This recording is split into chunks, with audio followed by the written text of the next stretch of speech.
Earlier this morning, there were two gentlemen who took off from Nairobi heading to Dubai, and it has been the talk of town. Yes, they were headed for 4 hours trip, 4 to 5 hours trip to Dubai on an Airbus 318. And as they took off, another conversation as well took off online. Probably something that they heard as they were in the plane is, "Good evening" or "Good morning.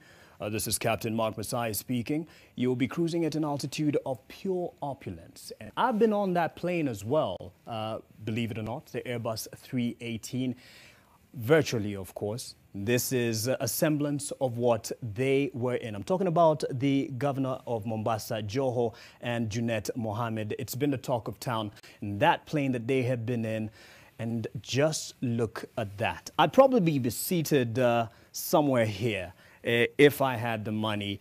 And if I did, I probably wouldn't be spending it this way. But hey, who knows? So this is just a look closer at the kind of opulence they were cruising at, headed to Dubai to see the opposition leader Raila Odinga, who has been receiving treatment there. You may be asking, how much does all this cost? Someone seeing this might say, some of my relatives, Guy Fafa.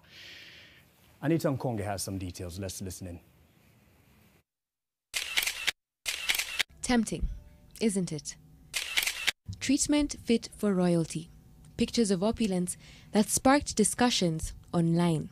According to tweets by Mombasa Governor Hassan Joho and leader of minority in the National Assembly, Junet Mohammed, the two and Mombasa politician Mohammed Sood Mashele took off to see their party leader Raila Odinga in Dubai, who has undergone a medical procedure.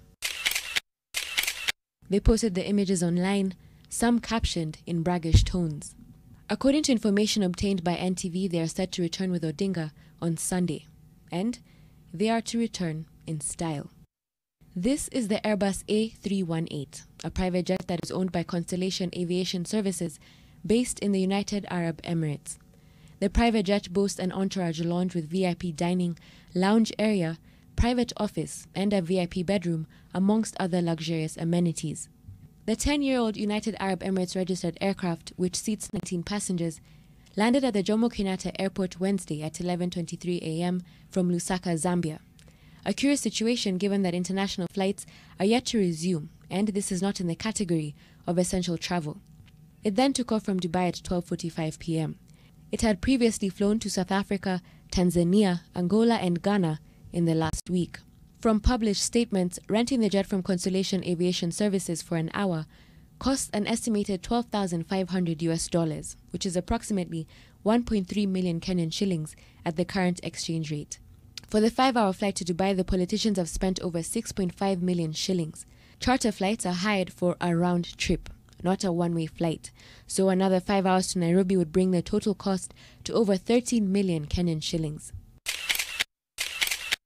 Sources indicate that the flight has been paid for by your money as a Kenyan taxpayer, specifically from the confidential budget that is domiciled at the Office of the President.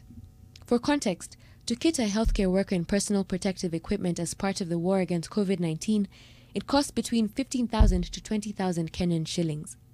Therefore, 13 million Kenyan shillings could roughly gone from 650 to 866 healthcare workers with PPEs.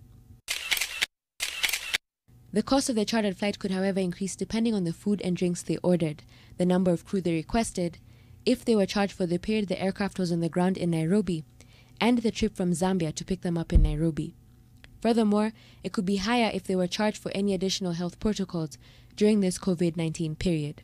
Ironically, back on the ground and here in Kenya, many taxpayers are barely surviving the turbulent pandemic times.